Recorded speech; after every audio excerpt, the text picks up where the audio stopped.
अब देखेंगे हम trigonometric ratios of some specific angles, मतलब सारे एंगल के लिए नहीं, सम स्पेसिफिक एंगल्स। और खास करके हमने जब ट्रिग्नोमेट्री स्टार्ट किया था तो हमें मालूम था कि थीटा की जो वैल्यू होती है वो क्या है, 0 डिग्री से ग्रेटर देन आर इक्वल और 90 डिग्री से लेस देन आर इक्वल। कहने का मतलब 10th क्लास में हमें 0 डिग्री से 90 डिग्री के लिए ही क्वेश्चन को सॉल्व करना है, और इससे ज़्यादा की अगर बात करेंगे या नेगेटिव की बात करेंगे तो फिर उसके बाद में जब 11th 12th क्लास में जब हम एडवांस लेवल का ट्रिग्नोमेट्री पढ़ेंगे वहाँ पर इससे ज़्यादा भी और वैल्यू हमें निकालने का मौका मिलेगा। क्वेश्चन ये उठता है कि 0 और 90 डिग्री के बीच में तो बहुत सारी वैल्यू आती है, लेकिन आपने क्यों इतनी ही कम वैल्यू लिखी है। यदि मान लिया जाए कि हमने तो यहाँ पर लिखा है 0 डिग्री, 30 डिग्री और 45 डिग्री और 60 डिग्री और 90 डिग्री, इसके अलावा भी तो 0 या 0 से ग्रेटर देन 90 या 90 से लेस देन अगर बात करें तो सपोज करें कि 31 डिग्री की वैल्यू निकालनी है, तो सपोज करें 10 डिग्री की वैल्यू निकालनी है, 11 डिग्री की वैल्यू निकालनी है, तो कैसे निकालेंगे, या 35.7 की डिग्री की वैल्यू निकालनी है तो कैसे निकालेंगे। तो इसके लिए आपको फिर एक टेबल की जरूरत पड़ेगी, ट्रिग्नोमेट्रिक टेबल, ठीक है। और उस टेबल के थ्रू आप बड़े आसानी से निकाल सकते हैं, और कैसे निकालेंगे उस पर भी अभी हम डिस्कशन करेंगे ये सारी बातें समझने के बाद। अब क्वेश्चन ये उठता है कि सर ये टेबल तो काफ़ी बड़ा दिखाई दे रहा है ना, मतलब इधर डिग्री दिखाई दे रही है और यहाँ पर रेशोज दिखाई दे रहा, कहने का मतलब काश 45 डिग्री की वैल्यू क्या होगी तो उसको यहाँ पर लिखेंगे, ये आएगी कैसे और हमें इसको याद कैसे रखना है। तो केवल 2 मिनट का काम है ये, 2 मिनट में हम ऐसी ट्रिक का यूज़ करेंगे कि पूरा लाइफ टाइम ये याद हो जाएगा, ठीक है ना। तो टेंशन ये नहीं है कि कैसे याद रखना है, हमें सोचने वाली बात ये है कि ये बनेगा कैसे, ये इंपॉर्टेंट बात है, ठीक है ना। तो ये कॉन्सेप्ट बड़ा इंपॉर्टेंट है कि ये बनेगा कैसे, इसकी वैल्यूज कैसे आएगी, क्योंकि ये क्या है, कॉन्सेप्ट वाली बात ये है, और इस बात को अगर आपने समझ लिया तो ट्रिग्नोमेट्री का एक बहुत बढ़िया एक कॉन्सेप्ट आपके पास में क्लियर हो जाएगा, ठीक है ना। तो इस बात को डिस्कशन करते हैं हम यहाँ पर, और ये देखते हैं कि ये जो वास्तव में जो वैल्यू बनेगी वो वैल्यू कैसे बनेगी। सबसे पहले हम क्या करते हैं, for theta is equal to 45 degree, पहले तो मैं 45 डिग्री की वैल्यू कैसे आएगी ट्रिग्नोमेट्रिकल रेशियोज के लिए, इस पर हम डिस्कशन करते हैं। यहाँ पर theta is equal to 45 degree, यहाँ ध्यान देना, हमें मालूम है कि कोई राइट एंगल ट्राइंगल है, और इसका नाम भी दे देता हूँ मैं ABC, ये राइट एंगल ट्राइंगल का नाम भी दे दिया। एक एंगल इसका कितना हो गया, 90 डिग्री हो गया। हमें मालूम है कि एक एंगल, तीनों एंगल का सम कितना होता है, 180 डिग्री।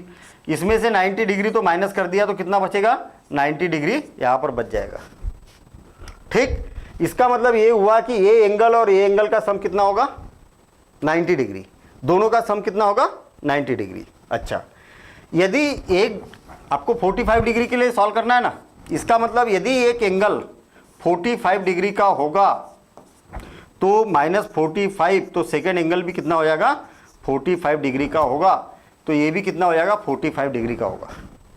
कितने डिग्री का होगा, 45 डिग्री का होगा। बात क्लियर है। अच्छा, हमें एक प्रॉपर्टी मालूम है, कि किसी भी ट्राइंगल में अगर दो एंगल इक्वल है तो इसकी अपोजिट साइड्स भी क्या होती है, इक्वल होती है। मतलब हम यहां पर बोल सकते हैं कि इन ट्राइंगल ABC और राइट एंगल एट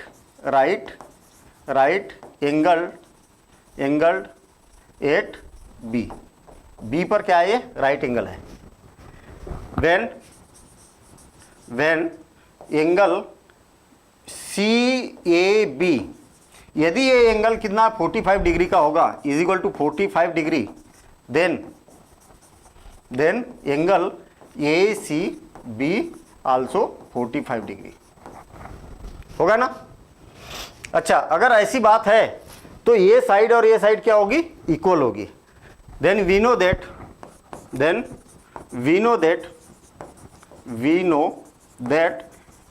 क्या मालूम है आपको कि opposite sides of equal angles are equal. Are equal. यदि इक्वल एंगल है कोई तो इसका अपोजिट साइड कौन सी हो गई, ये हो गई, और इसकी अपोजिट साइड कौन सी हो गई, ये हो गई। तो ये दोनों साइड भी कैसे रहेगी, इक्वल रहेगी। अच्छा, जब इक्वल है तो जितनी वैल्यू इस साइड की रहेगी उतनी वैल्यू क्या होगी, इस साइड की रहेगी। पहले तो ये लिख देते कि दोनों साइड्स कैसी है, इक्वल है। Then A B is equal to क्या हो जाएगा, बी सी हो जाएगा। ठीक है ना, इसको मैं दे देता हूँ इक्वेशन फर्स्ट। अब हम यहाँ पर ये बोल सकते हैं कि दोनों साइड तो हो गई यहाँ पर इक्वल। अब क्या करना है हमें, इसको कंसीडर करते हैं कि ए बी और बी सी की वैल्यू क्या है। Let A B is equal to B C is equal to क्या है, ये है। ये ऐसा हमने सपोज कर लिया, ये यूनिट है, और इसको दे देते हैं हम इक्वेशन फर्स्ट। इसका मतलब ये हुआ कि ये क्या है, ये यूनिट है, तो ये भी क्या हो जाएगा, ये यूनिट हो जाएगा। पाइथागोरस थ्योरम अप्लाई करते हैं हम इसमें, और Pythagoras theorem using by Pythagoras theorem, using by Pythagoras theorem, Pythagoras theorem. ध्यान देना, इधर क्या होगा, ए सी स्क्वायर और is equal to A B square plus B C square, B C का होल स्क्वायर। इसकी वैल्यू क्या है, ए स्क्वायर, और इसकी भी वैल्यू क्या है, ए स्क्वायर, और ये हो जाएगा 2a स्क्वायर, और ए सी का square is equal to 2a square. तो A C is equal to क्या हो जाएगा, A C is equal to हो जाएगा square root of 2a square. तो रूट 2 तो जैसे कि वैसे ही रहेगा, और ए स्क्वायर का स्क्वायर रूट क्या हो जाएगा, ये हो जाएगा। कहने का मतलब हाइपोटेनिस हमारे पास में रूट 2a आ जाएगा। इतनी बात क्लियर है क्या? बिल्कुल सिंपल काम है।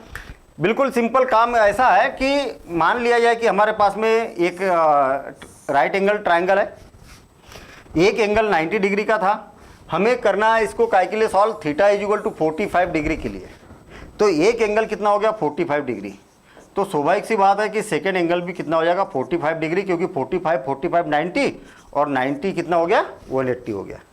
हमें एक प्रॉपर्टी मालूम है कि opposite sides of equal angles are equal. देखिए, इस एंगल का अपोजिट साइड कौन सी है, ये है, और इस एंगल की अपोजिट साइड कौन सी है, ये है। तो ये साइड और ये साइड क्या हो जाएगी, इक्वल हो जाएगी। ये थ्योरम्स पढ़ी थी हमने 9th क्लास में, ठीक है ना। तो उस बेस पर ऐसा हो गया। हमने ये कंसीडर किया, इसको भी ये कंसीडर किया, क्योंकि दोनों क्या है, इक्वल है। देने क्या हो जाएगा, रूट 2a हो जाएगा। तो हमारे पास में अब तीनों साइड पता चल गई। अब ट्रिग्नोमेट्रिकल रेशियोज हम निकाल सकते हैं किसी भी मतलब इस सिचुएशन पर। नाउ ध्यान देना इधर, नाउ साइन थीटा हम क्या कर रहे हैं, 45 डिग्री के लिए सॉल्व कर रहे हैं, इसके लिए सॉल्व कर रहे हैं। तो थीटा की जगह कौन है, 45 डिग्री है, कास 45 डिग्री, इनकी सबकी वैल्यू निकालना है। टेन 45 डिग्री, कॉट 45 डिग्री, सेक 45 डिग्री, और कोसेक 45 डिग्री, कोसेक 45 डिग्री। ठीक, अभी याद ध्यान देना क्या हो जाएगा। मुझे ये बताइए कि sine theta is equal to क्या होता है, परपेंडिकुलर डिवाइडेड बाय बेस। इसको अभी हाइड कर रहा हूं मैं, इसको हटा दे रहा हूं। परपेंडिकुलर कौन बनेगा, ये, बेस कौन बनेगा, ये, और हाइपोटेनिस कौन बनेगा, ये। क्यों? क्योंकि 90 डिग्री और थीटा के बीच की साइड को हमेशा बेस बोला जाता है। इसकी अपोजिट ये थीटा है ना, थीटा की वैल्यू 45 डिग्री है, तो थीटा की जगह हमने 45 डिग्री लिख दिया। इसके सामने वाली साइड को परपेंडिकुलर बोला जाएगा, और जो लॉन्गेस्ट साइड है उसको हाइपोटेनिस बोला जाएगा। चलिए ठीक है, साइन 45 डिग्री इक्वल टू क्या था, perpendicular divided by hypotenuse. Perpendicular कौन है, ये, और हाइपोटेनिस कौन है, रूट 2a, और a से ये कैंसिल, तो क्या बचा, 1/√2 बचा। मतलब आपको ये पता चल गया कि साइन 45 डिग्री की वैल्यू क्या होती है, 1/√2 होती है। कास 45 डिग्री क्या होता है, base divided by hypotenuse. Base कौन है, ये, और हाइपोटेनिस कौन है, रूट 2a, और a से ये कैंसिल, तो 1/√2। टेन थीटा क्या होता है, perpendicular divided by base. Perpendicular कौन है, ये, बेस कौन है, ये, तो ये क्या हो जाएगा, ये से ये कैंसिल, तो 1 बच गया हमारे पास। Cot 45 degree, base by perpendicular, तो ये डिवाइडेड बाय ये, और ये क्या हो जाएगा, 1 हो जाएगा। सेक 45 डिग्री, सेक मतलब कास का अपोजिट, तो इसी को पलटा दो ना आप, तो ये क्या हो जाएगा √2 डिवाइडेड बाय 1। और साइन 45 का अपोजिट क्या होता है, कोसेक 45 डिग्री, तो इसको पलटा दो तो ये क्या हो जाएगा √2। इसका रेसिप्रोकल कर दो या तो फिर आप निकाल भी लो, फार्मूले तो हमें सभी के मालूम है। और नहीं मालूम तो ट्रिग्नोमेट्री का जो पहला बेसिक वाला वीडियो हमने बनाया था उस वीडियो को जरूर देखिए। और मैं आपको फिर बता दूं कि जो टेबल के लिए हम काम कर रहे हैं, ये सारी वैल्यू निकाल रहे हैं, ये सारी वैल्यूज़ निकालना इम्पॉर्टेंट है। कैसे निकलेगी याद रखना, टेबल को याद रखना बिल्कुल आसान काम है। और वो कैसे है तो हम पहले सारी वैल्यू निकालते हैं और पूरा टेबल बनाते हैं, और टेबल बनाने के बाद में फिर हम ये देखेंगे कि कैसे हम इस टेबल को याद रख सकते हैं। बिल्कुल आसान काम है। आपने देखा कि साइन 45 डिग्री की वैल्यू क्या होती है, 1 डिवाइडेड बाय √2 होती है। कास 45 डिग्री की वैल्यू क्या होती है, 1 डिवाइडेड बाय √2 होती है। टेन 45 डिग्री की वैल्यू 1 होती है, इसकी भी वैल्यू 1 होती है, और इसकी वैल्यू √2 और इसकी भी वैल्यू क्या होती है √2। ये वैल्यूज हमने अभी प्रूफ कर दी, ऐसा बोल सकते हैं। अब theta is equal to 30 degree and 60 degree, ये दोनों के लिए हम वैल्यू निकालते हैं फॉर। सिंपल सी बात ये समझ में आ रही कि ये 90 डिग्री का तो हो ही गया। यदि एक एंगल 60 डिग्री का होगा तो एक ऑटोमेटिक क्या हो जाएगा 30 डिग्री का होगा, या तो ये 30 डिग्री का तो ये डायरेक्ट 60 डिग्री का होगा। कहने का मतलब 30 डिग्री और 60 डिग्री को निकालने के लिए हमारे पास में केवल एक ट्राइंगल सफिशिएंट है, जिसमें एक एंगल अगर 30 लेंगे तो ऑलरेडी सेकेंड एंगल क्या हो जाएगा 60 डिग्री। इसीलिए हमने ये दोनों को एक साथ में लिखा है। बात समझ में आई, क्योंकि दोनों का सम 90 डिग्री होता है ना, इसलिए एक 30 तो दूसरा 60, ये 30 तो दूसरा 60। तो इस प्रकार से हम यहाँ पर बोल सकते हैं। हम क्या करते हैं, इसके लिए इक्विलेटरल ट्रायंगल लेते हैं।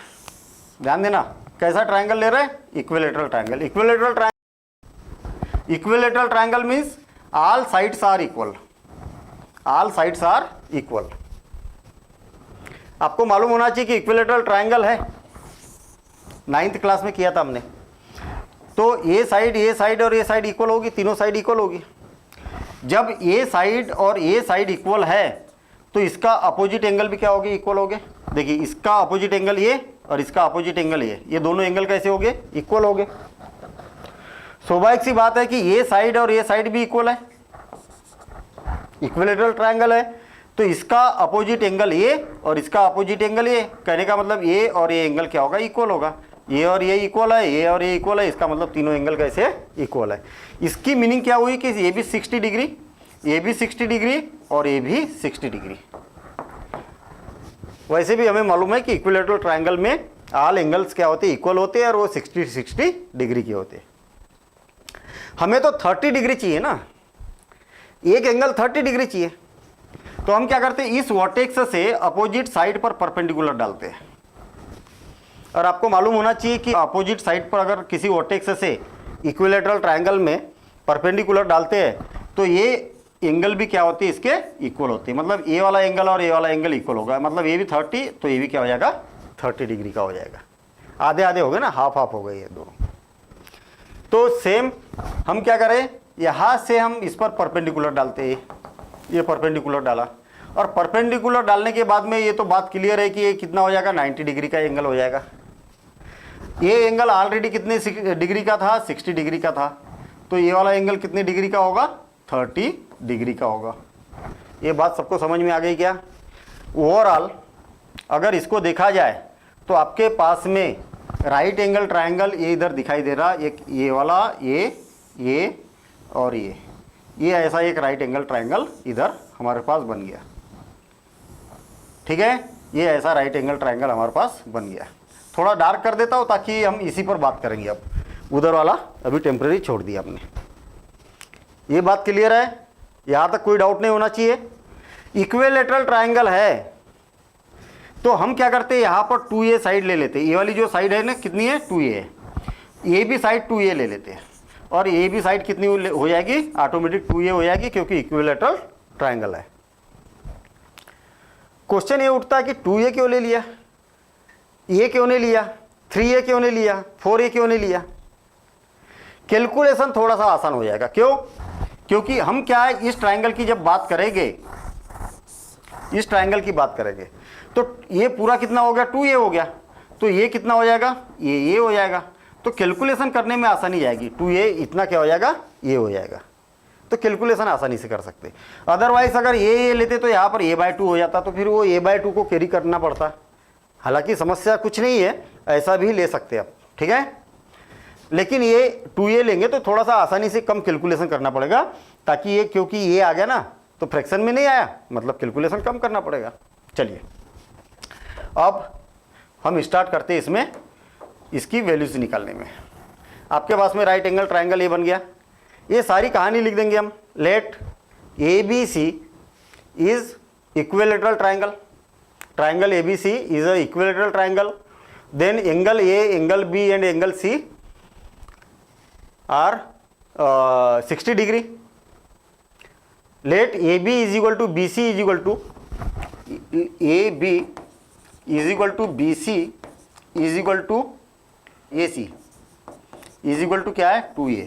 ऐसा हमने कंसिडर कर लिया।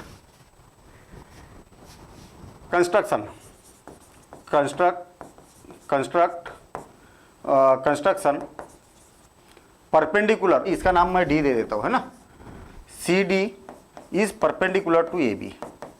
देन क्या हो जाएगा, देन हम यहाँ पर बोल सकते कि angle A is equal to कितना डिग्री, 60 डिग्री, है ना। Angle A is equal to 60 degree, और इसी के साथ में ये वाला एंगल कितना हो जाएगा, 30 degree. And angle ACD is equal to 30 degree. ये बात क्लियर हो गई। अब हमें 30 डिग्री और 60 डिग्री के लिए तो यहाँ पर कैलकुलेशन करना है। अभी मैं टेम्पररी क्या कर देता हूँ, इसको हटा देता हूँ। टेम्पररी वैसे तो रहने देंगे, लेकिन कंफ्यूज ना हो इसलिए उसको हटा दिया। हमारे काम का इतना है, इसी के लिए हमें कैलकुलेशन करना है। चलिए ठीक है। अब हम क्या सपोज करें कि ये पूरा जो था ना, इधर ये पूरा कितना था, ये था 2a था, तो ये क्या हो जाएगा, ये हो जाएगा, और ये क्या हो जाएगा, 2a हो जाएगा। नहीं आई बात समझ में? देखना, ट्रायंगल पूरा ये था, ये 2a, ये 2a, और ये क्या है, 2a। क्यों? क्योंकि इक्विलैटरल ट्रायंगल है। जब यहाँ से वर्टेक्स से हमने परपेंडिकुलर डाला तो ये वाला पार्ट ये हो जाएगा, और ये भी पार्ट कितना हो जाएगा, ये हो जाएगा। तो आप यहाँ पर देखेंगे कि इस ट्रायंगल में आपके पास में ये 2a और ये है, परपेंडिकुलर नहीं मालूम अभी तक हमें, ठीक है। तो हम क्या करते हैं, परपेंडिकुलर फाइंड करते हैं in right angle triangle, right angle triangle कौन सा, ADC using by Pythagoras theorem, Pythagoras theorem, ठीक है। पाइथागोरस थ्योरम हम यहाँ पर यूज करते हैं। हमें मालूम है कि ये क्या बनेगा, हाइपोटेन्यूस, ये बेस और ये परपेंडिकुलर, ठीक। तो क्या हो जाएगा, AC का square, AC square is equal to other sides कौन है, AD square plus CD square.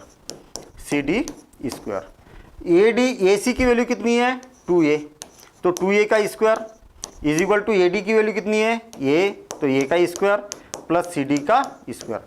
Overall हमें वैल्यू किसकी निकालना है, CD की निकालना है, ठीक है ना। इसको मैं इधर कर देता हूँ तो क्या हो जाएगा, 4a square minus a square और is equal to CD square. और आप देखेंगे कि 4a में से 1a स्क्वायर को माइनस करेंगे तो ये आएगा 3a square is equal to CD square.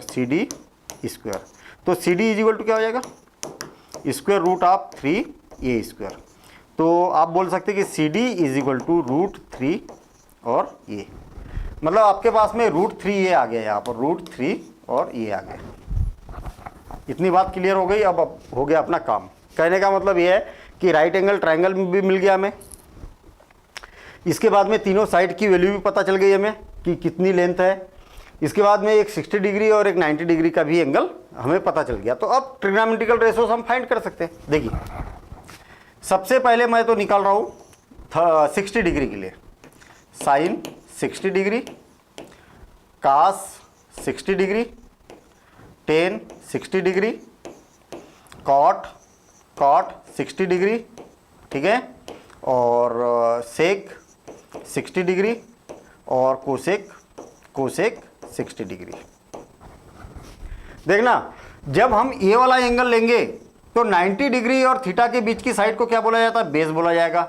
ये बन जाएगा परपेंडिकुलर और ये क्या बन जाएगा? हाइपोटेनिस बन जाएगा। ठीक, sine theta is equal to क्या होता है? Perpendicular divided by hypotenuse. Perpendicular कौन बनेगा? √3a divided by 2a। और आप देखेंगे कि इसको कैलकुलेशन करेंगे हम, इसको कैलकुलेशन करेंगे तो ये हो जाएगा √3/2। आगे क्या बात समझ में? कास थीटा क्या होता है? बेस डिवाइडेड बाय हाइपोटेनिस, और बेस कौन है हमारे पास में? ये है, और हाइपोटेनिस कौन है? 2a है। तो इज इक्वल टू क्या हो जाएगा? 1/2। ये से ये cancel. Is equal to perpendicular divided by base, तो √3a divided by a। Perpendicular कौन है? ये है, और बेस ये है। ये से ये कैंसिल तो क्या हो जाएगा? √3। कॉट 10 को पलटा दो तो 1, ये √3 है, √3/1 तो 1/√3। और ये क्या हो जाएगा? कास को पलटा दो तो सेक मिलेगा आपको, तो ये क्या हो जाएगा? 2, और ये हो जाएगा 2/√3। तो ये आ गई हमारे पास में इसकी वैल्यू। क्या क्या आ गई? क्या क्या आ गई वैल्यू? हमारे पास में वैल्यू आ गई, इसकी वैल्यू आ गई √3/2, √3/2। और इसकी वैल्यू क्या आ गई? 1/2। और इसकी वैल्यू क्या आ गई? √3। और ये 1/√3। और ये कितनी आ जाएगी? 2, और ये हो जाएगा 2/√3। इतनी बात सब समझ में आ गई। देखिए टेबल बनते जा रहा, इसको कैसे याद रखना है बिल्कुल आसान काम है। फिर मैं आपको बता दूं, इंपॉर्टेंट है कि आप प्रूफ कर रहे हैं तो प्रूफ करना आपको आना चाहिए। एक बार जरूर इस जितनी भी वैल्यूज निकाल रहे हैं ये और एक बार आप बना के देखना इसको, ठीक है ना। और फिर उसके बाद में मैं इसकी ट्रिक बताऊंगा, अभी इसी क्लास में मैं ट्रिक बताऊंगा, तो आप फटाफट इस टेबल को याद रख सकते हैं, तुरंत याद हो जाएगा ये, ठीक है। अब फिर से देखिए, हमारे पास में 60 डिग्री की तो वैल्यू हमने यहाँ पर निकाल चुके हैं। अब निकालते हैं हम 30 डिग्री की वैल्यू, ठीक है ना। 30 डिग्री के लिए यहाँ पर इसको सॉल्व करते हैं। क्या हो जाएगा? 30 डिग्री, 30 डिग्री, 30 डिग्री, 30 डिग्री और 30 डिग्री और 30 डिग्री, कितना हो जाएगा? 30 डिग्री। देखिए इज इक्वल टू क्या आएगा, हम यहाँ पर अभी देखेंगे, ध्यान देना इधर। 30 डिग्री मतलब एंगल ये वाला हो गया, ये वाला हो गया, और 90 डिग्री इसके बीच की साइड को क्या बोला जाता है? बेस बोला जाता है। और थीटा के सामने की साइड को क्या बोला जाता है? परपेंडिकुलर बोला जाता है। और हाइपोटेनिस तो फिक्स है, हाइपोटेनिस में कोई चेंज नहीं आएगा। साइन 30 डिग्री क्या हो जाएगा? परपेंडिकुलर डिवाइडेड बाय हाइपोटेनिस, तो ये डिवाइडेड बाय 2a, तो क्या आ जाएगा हमारे पास में? 1/2 आ जाएगा। Cos theta base divided by hypotenuse, तो बेस कौन है? √3a डिवाइडेड बाय 2a, तो ये क्या हो जाएगा? √3/2। Tan theta perpendicular divided by base, perpendicular कौन है? ये है, और बेस कौन है? √3a, तो ये से ये कैंसिल, तो 1/√3। कॉट थीटा, तो इसको पलटा दो तो ये क्या हो जाएगा? √3। इसको पलटा देंगे तो 2/√3, और ये क्या हो जाएगा? 2 हो जाएगा। 1/2 का, भाई आपको ये मालूम होना चाहिए कि साइन का रेसिप्रोकल, कास का रेसिप्रोकल ये, और इसका रेसिप्रोकल ये, इनको तीनों को पलटा देंगे तो आपके पास इनकी वैल्यू आ जाएगी। मैं टेबल में वैल्यू रख देता हूँ। इसकी वैल्यू कितनी आ गई? 1/2, और इसकी वैल्यू कितनी आ गई? √3/2, और इसकी वैल्यू 10 की वैल्यू कितनी आ जाएगी? 1/√3, और √3, और इसको हमने पलटा दिया तो 2/√3, और इसको पलटा दिया तो ये क्या आ जाएगा? 2 आ जाएगा। मतलब इतनी वैल्यू अभी तक हमने निकाल दी। अब हमारे पास में बचा 0 डिग्री और 90 डिग्री। 0 डिग्री और 90 डिग्री बड़ा इंटरेस्टिंग कॉन्सेप्ट है। कैसे वैल्यू निकलेगी? मान लिया जाए कि मेरे पास में एक राइट एंगल ट्राइंगल है, राइट एंगल ट्राइंगल है, और राइट एंगल एट बी, ये राइट एंगल एट बी बड़ा इंटरेस्टिंग है, ठीक है। For theta is equal to 0, 0 degree. आपने देखा है कि कोई भी ट्रायंगल बन रहा तो कोई एंगल कितना भी छोटा होगा लेकिन 0 डिग्री कैसे होगा भाई? 0 डिग्री बनेगा तो ट्रायंगल ही कहाँ बनेगा? ट्रायंगल ही नहीं बनेगा। कैसे नहीं बनेगा? देखना, मेरे पास में क्या था, एक ट्रायंगल था और इसकी 45 डिग्री यहाँ पर एंगल है। यदि मैं इस 45 डिग्री को छोटा कर देता हूँ तो छोटा करने के लिए क्या करना पड़ेगा मुझे? थोड़ा सा ये परपेंडिकुलर छोटा करना पड़ेगा, तो ये हो गया 35 डिग्री। आई बात समझ में? और छोटा एंगल बनाना है मुझे तो मैं क्या करूँगा? ये परपेंडिकुलर है उसको और छोटा कर दूंगा, तो यहाँ पर केवल 10 डिग्री आ गया। और छोटा बनाना है मुझे तो क्या करूँगा? परपेंडिकुलर को बिल्कुल छोटा कर दूंगा, ये 1 डिग्री आ गया। और छोटा बनाना है मुझे ये वाला एंगल, तो परपेंडिकुलर को बिल्कुल छोटा कर दूंगा और इतना छोटा कर दूंगा कि इसके और इसके बीच में कितने डिग्री का अंतर रहे? 0 डिग्री का अंतर रहे।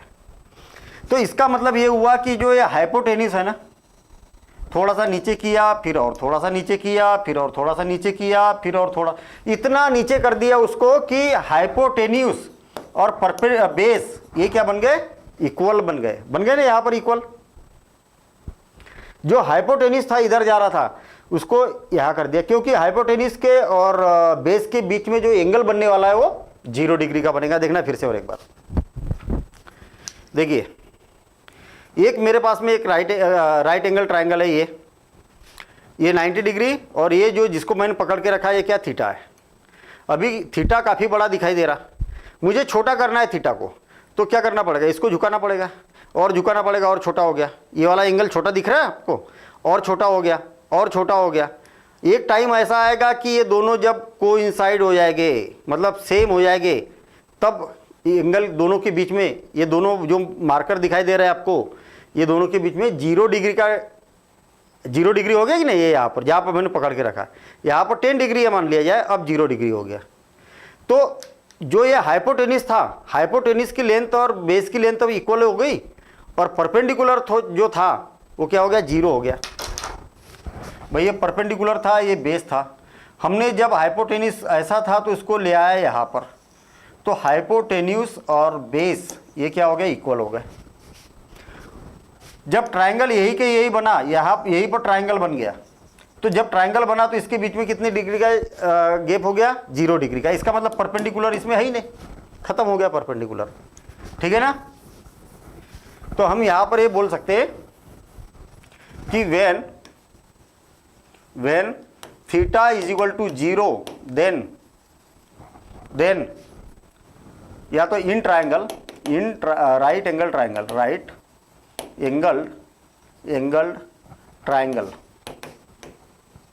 ट्रायंगल, कौन सा triangle? ABC। When theta is equal to 0 means क्या हो गया?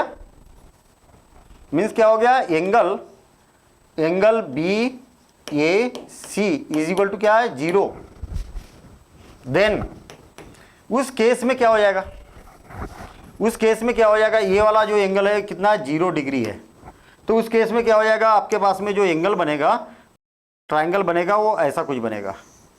इसको थोड़ा सा डार्क कर देता हूँ ताकि आपको पता चले। A B और जो C है ना वो यहाँ पर पहुँच जाएगा। C क्या हो जाएगा? क्योंकि ये वाला इस लाइन का ये वाला पॉइंट इस लाइन के इस पॉइंट से टच है कि नहीं, तो ये पॉइंट धीरे धीरे नीचे खिसक के यहाँ पर आ जाएगा। तो बेस और हाइपोटेन्यूस ये क्या हो जाएंगे? सेम हो जाएंगे। और परपेंडिकुलर क्या हो जाएगा? इज इक्वल टू 0 हो जाएगा। तब आप ये बोल सकते हैं कि BC इज इक्वल टू 0, यानी कि BC कौन है? परपेंडिकुलर। और एंड बेस है AB is equal to hypotenuse कौन है? हाइपोटेन्यूस है AC। ये दोनों क्या है? इक्वल हो जाएंगे। क्लियर? यदि मान लिया जाए कि ये बेस ये है, बेस ये है, तो हाइपोटेन्यूज भी क्या हो जाएगा, ये हो जाएगा। आ गई बात समझ में इतनी? और एक बार करें इसको। ये ट्रायंगल है, राइट एंगल ट्रायंगल। मैं ये वाला एंगल छोटा कर रहा हूँ, ये वाला जिसको मैंने पकड़ के रखा, हो गया छोटा, और छोटा कर रहा हूँ, और छोटा कर रहा हूँ। ये वाला जो है ना, ये छोटा होते जा रहा, देखना, ये और छोटा कर रहा हूँ, ये छोटा हो गया। मतलब यहाँ पर जब आ जाएगा ना, तो इसका काम ही खत्म हो गया ना, परपेंडिकुलर 0, और ये दोनों जो साइड है वो क्या हो गई, इक्वल हो गई, ऐसा। देन देखिए, sine 0 degree, cos 0 degree, tan 0 degree, 0 degree, cot 0 degree, sec 0 degree, और कोसेक 0 डिग्री। ठीक है। देखिए, साइन क्या होता है, perpendicular divided by hypotenuse. Perpendicular कौन है, 0, हाइपोटेन्यूज कौन है, ये। तो इज इक्वल टू 0 को किसी भी नंबर से डिवाइड किया जाए तो क्या आ जाता है, 0 आ जाता है। बेस कौन है, बेस डिवाइडेड बाय हाइपोटेन्यूज, तो बेस कौन है, ये, और हाइपोटेन्यूज भी कौन है, ये, और इसको इससे डिवाइड किया जाए तो कितना आ जाएगा, 1 आ जाएगा। टेन थीटा क्या हो जाता है, परपेंडिकुलर डिवाइडेड बाय बेस, तो ये क्या हो जाएगा, 0 हो जाएगा। कॉट बेस बाय परपेंडिकुलर, तो बेस कौन है, ये, और परपेंडिकुलर कौन है, 0, और किसी भी नंबर को अगर आप 0 से डिवाइड करते तो क्या आ जाएगा, इनफाइनाइट आ जाएगा, क्या हो जाएगा, नॉट डिफाइंड। इसकी मीनिंग देखना, कोई भी नंबर है, जैसे मान लिया जाए 3 है, और 3 को मैं 0 से डिवाइड कर देता हूँ। 0 का टेबल जानते हैं आप, 0 1 जा 0, 0 2 जा 0, 0 3 जा 0, 0 4 जा 0।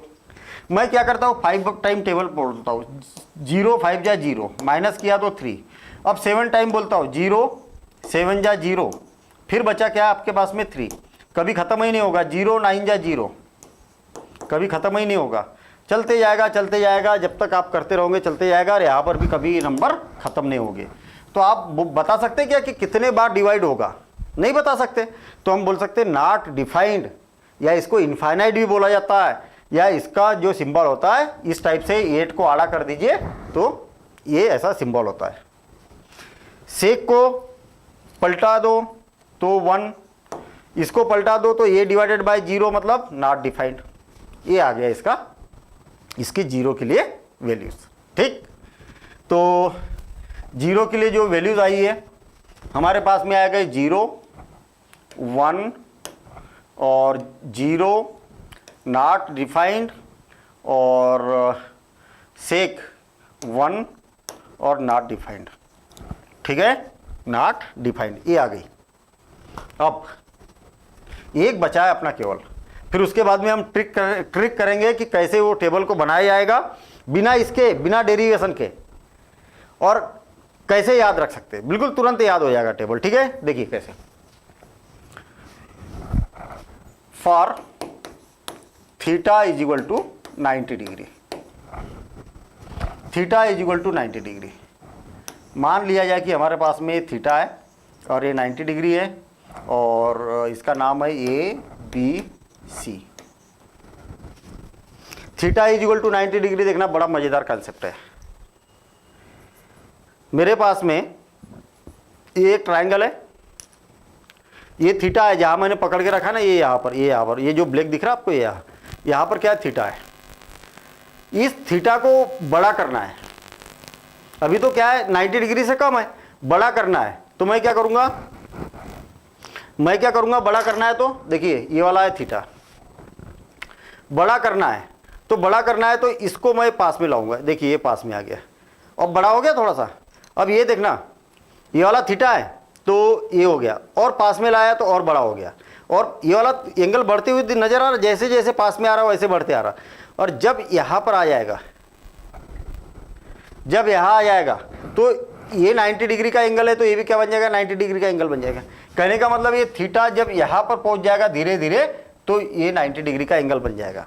इस कंडीशन में क्या हो गया, ये बेस खत्म हो गया, बेस को हटा देता हूँ मैं, बेस का काम खत्म। परपेंडिकुलर और जो हाइपोटेनिस था ये क्या हो गया, इक्वल हो गया। नहीं आया समझ में, फिर से और एक बार समझना।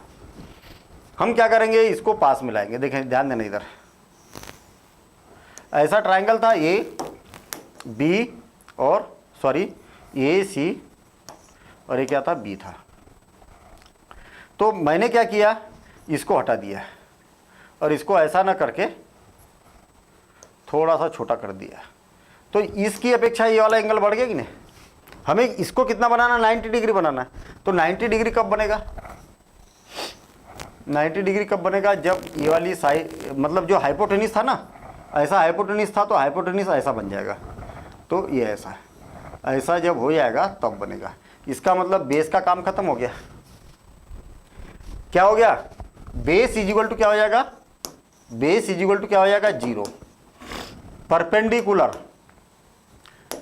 इज इक्वल टू हाइपोटेनिस, ये दोनों क्या हो गए, इक्वल। अगर परपेंडिकुलर ये तो हाइपोटेनिस भी क्या हो जाएगा, ये हो जाएगा। आ गई बात क्लियर। देखना आप, sine 90 degree, cos 90 degree, tan 90 degree, cot 90 degree, sec 90 degree और कोसेक 90 डिग्री। देखना, ध्यान देना इधर क्या होगा। साइन 90 डिग्री क्या होता है, perpendicular divided by hypotenuse. Perpendicular कौन है, ये, और हाइपोटेनिस कौन है, ये, और इज इक्वल टू क्या हो जाएगा, 1। Base divided by hypotenuse, base कौन है, 0, और हाइपोटेनिस कौन है, ये, तो ये क्या हो जाएगा, 0। टेन 90 डिग्री, परपेंडिकुलर कौन है, परपेंडिकुलर कौन है, तो ये, और बेस कौन है, तो 0। ये को अगर 0 से डिवाइड करेंगे तो क्या हो जाएगा, किसी भी नंबर को अगर जब 0 से डिवाइड करते हैं तो क्या आ जाएगा, नॉट डिफाइंड। इसको चेंज करेंगे मतलब ये ऐसा हो जाएगा, तो 0 डिवाइडेड बाय ये, तो क्या हो जाएगा, 0। इसको चेंज कर देंगे तो ये डिवाइडेड बाय 0, और किसी भी नंबर को 0 से डिवाइड करेंगे तो क्या हो जाएगा, नॉट डिफाइंड, और इसको चेंज कर देंगे तो 1 का 1 ही रहेगा। ठीक है, ये आ गया हमारे पास 90 डिग्री की वैल्यू। तो टेबल में लिख देता हूँ मैं यहाँ पर, ये हो जाएगा 1, 0, नॉट डिफाइंड, और 0 और 0 नॉट डिफाइंड, और ये क्या हो जाएगा, 1। ये आ गया, ये बन गया आप टेबल। इस टेबल के ही बेस पर अगली एक्सरसाइज बनना है। कहने का मतलब, अगर टेबल याद है तो अगली एक्सरसाइज बनेगी, और याद नहीं है तो अगली एक्सरसाइज नहीं बनेगी, चाहे कुछ भी कर लो आप। ठीक है ना। तो इसका मतलब ये हुआ कि ये याद होना चाहिए, और ऐसी भी याद नहीं होना चाहिए। आपको टेन 30 डिग्री तुरंत मालूम होना चाहिए कि टेन 30 डिग्री की वैल्यू क्या होती है। सेक 45 डिग्री तुरंत मालूम होना चाहिए कि 45 डिग्री की वैल्यू क्या होती है। इसको याद रखने का तरीका देखिए, 0 लिख दो यहाँ पर 1 लिख दो, 2 लिख दो, 3 लिख दो, 4 लिख दो, divided by 4, divided by 4, divided by 4, divided by 4, divided by 4। इसका भी स्क्वायर रूट निकाल लो, इसका भी स्क्वायर रूट निकाल लो, इसका भी स्क्वायर रूट निकाल लो, इसका भी स्क्वायर रूट निकाल लो, इसका भी स्क्वायर रूट निकाल लो। 0 डिवाइडेड बाय 4 क्या होगा, 0, और 0 का स्क्वायर रूट निकालेंगे तो ये आ गया, क्या आ गया, 0। 1 का स्क्वायर रूट 1 और 4 का स्क्वायर रूट 2, 1 डिवाइडेड बाय 2। 2 से 2 टाइम कैंसिल, तो ये क्या बचा, 1, और 4 का स्क्वायर रूट 2, 4 का स्क्वायर रूट क्या हो गया, 2 हो गया। तो आप यहाँ पर 1 डिवाइडेड बाय 2 लिख सकते हैं, ओ सॉरी रूट 2, 2 बार कैंसिल तो 1 डिवाइडेड बाय रूट 2। ये क्या हो जाएगा, रूट 3, और 4 का स्क्वायर रूट क्या हो जाएगा, 2 हो जाएगा। 4 से 4 टाइम कैंसिल तो 1 बचा, और 1 का स्क्वायर रूट क्या होगा, 1। देखिए आगे वैल्यू 0, 1/2, 1/√2, रूट 3/2 और 1। आ गई बात समझ में। अब आगे देखिए, कास की वैल्यू इधर से लिखना चालू कर दो। ये सबसे आखिरी वाली जाएगी यहाँ पर, ये जाएगी यहाँ पर, ये बीच में है तो बीच में, और ये यहाँ, ये ऐसा।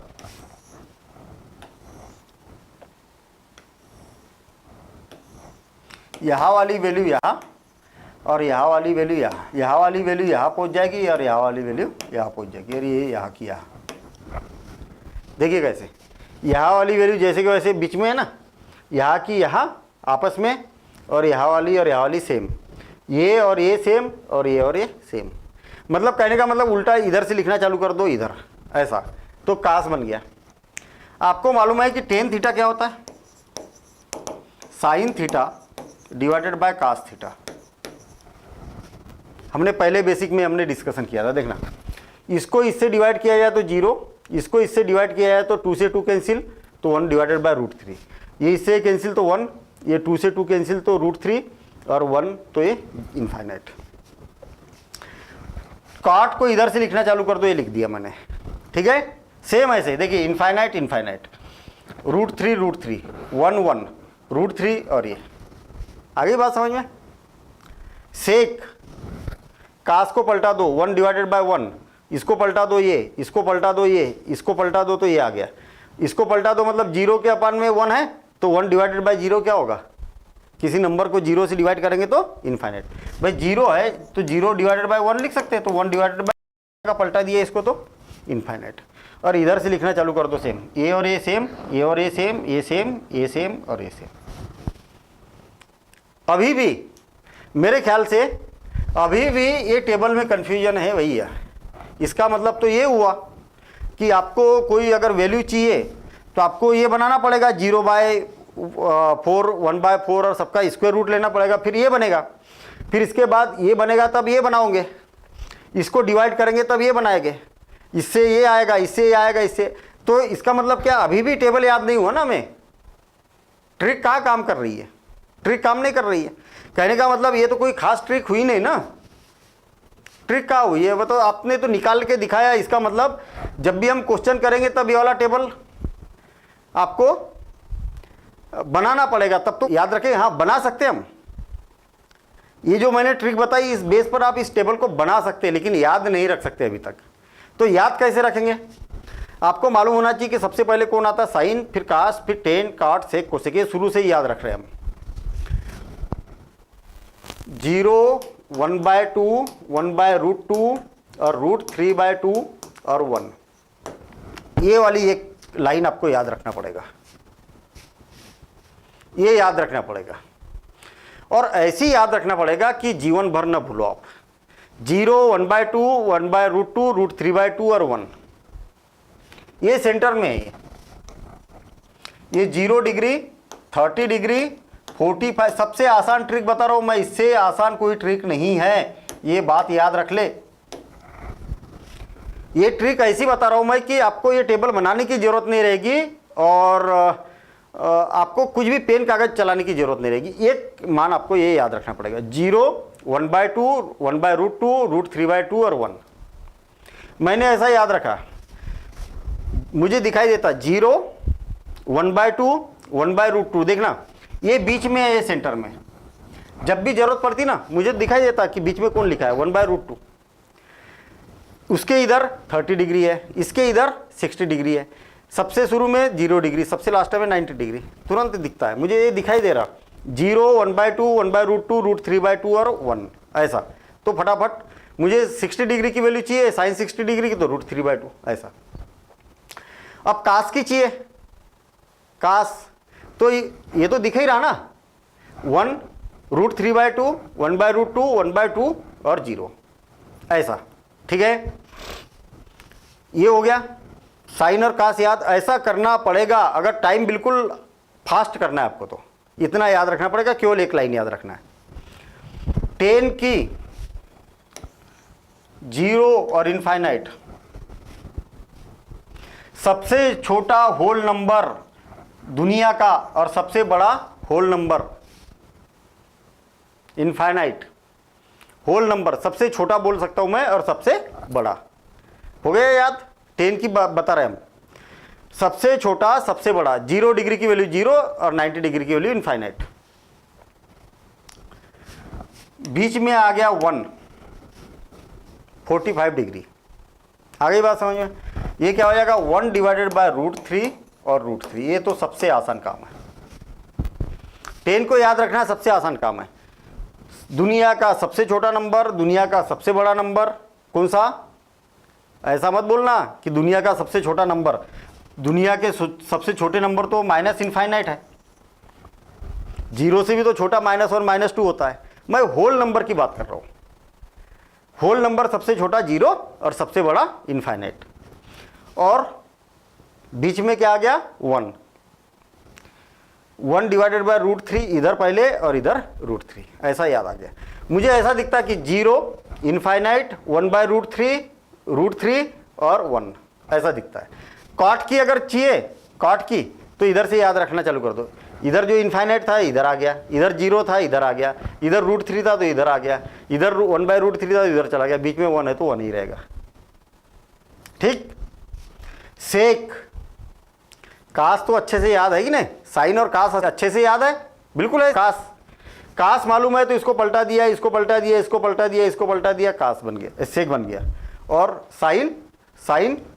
कोसेक, साइन को पलटा दिया तो कोसेक बन गया। अब इसके अलावा मेरे ख्याल से थोड़ी सी प्रैक्टिस तो करना पड़ेगा, ठीक है। और आप यदि सोचते हैं कि नहीं ऐसा कोई जादू हो जाए, ठीक है, तो जादू नहीं है। आपको ये 2 वैल्यू निकालना पड़ेगा और फिर प्रैक्टिस करना पड़ेगा, 2 वैल्यू को याद रखना पड़ेगा, ठीक है ना। जब अगली एक्सरसाइज करेंगे तो आप ये तय कर लीजिए कि जब तक मुझे टेबल याद नहीं होगा अच्छे से, मैं फटाफट कोई भी रैंडम वैल्यू नहीं बता सकता हूँ, तब तक अगली एक्सरसाइज में इंटर नहीं करना है, बस इतनी बात याद रखना है। और जब अगली एक्सरसाइज को हम सॉल्व करेंगे तो उस टाइम में कभी भी इस टेबल को साथ में मत रखना, यदि आपको ये टेबल अच्छे से याद रखना है तो। और लाइफ टाइम याद रखना है, क्योंकि इसके बिना आगे भी 11th 12th नहीं होने वाला, ठीक है ना। तो ये बड़ा इंपॉर्टेंट है। अच्छा, मैंने क्या बोला, ये बात समझ में आई। जब आप न्यूमेरिकल करेंगे इसके एक्सरसाइज के, तब कई बच्चे ऐसा सामने रख लेते, इसको एक पेपर पर लिख लेते और फटाफट देख देख के वैल्यू रखते। भाई एग्जाम में थोड़ी मिलेगा आपको ये, इसको अलग रखो, पहले याद रखो इसको, और फिर उसके बाद में आप खुद सोच के वैल्यू लिखो, तो वैल्यू भी आपकी परफेक्ट होगी और याद रहेगी हमेशा। एक साइन की कुछ यहाँ पर आपको कुछ इंपॉर्टेंस दिखाई दे रहा, कैसा, ये 0 से स्टार्ट हुआ है और 1 की ओर जा रहा। कहने का मतलब ये धीरे धीरे वैल्यू बढ़ रही है, ये 0 से 1 की ओर। जैसे जैसे हम 0 से 90 डिग्री की ओर जाते हैं तो साइन थीटा की वैल्यू क्या होती है, इंक्रीज होती है। ये देखिए, इसकी अपेक्षा ये ग्रेटर देन है, इसकी अपेक्षा ये ग्रेटर देन, इसकी अपेक्षा ये ग्रेटर देन, इसकी अपेक्षा ये ग्रेटर देन है। कास थीटा की वैल्यू लेस देन होती है, इसकी अपेक्षा ये लेस देन है, इसकी अपेक्षा लेस देन, ये लेस देन, ये लेस देन। टेन थीटा की वैल्यू ग्रेटर देन, ये ग्रेटर देन, इससे ग्रेटर देन, इससे ग्रेटर देन, इससे ग्रेटर देन। टेन इससे लेस देन, इससे लेस देन, इससे लेस देन, इससे लेस देन, इनफाइनाइट से 0 की ओर जा रहा। सेक, ए ग्रेटर देन, ए ग्रेटर देन, ए ग्रेटर देन, ए ग्रेटर देन, ये लेस देन, ये लेस देन, ये लेस देन, ये लेस देन। कहने का मतलब ये हुआ कि साइन, टेन और सेक ये क्या है, इंक्रीजिंग आर्डर में है, इंक्रीजिंग आर्डर में है। और कास, कॉट और कोसेक ये क्या है, डिक्रीजिंग आर्डर में है। जैसे जैसे आगे बढ़ेंगे इससे रिलेटेड क्वेश्चन मिलेंगे, तो आप इस टेबल को ऐसे भी याद रख सकते हैं। साइन अल्टरनेट, साइन, टेन और सेक, ये कैसा है, इंक्रीजिंग है।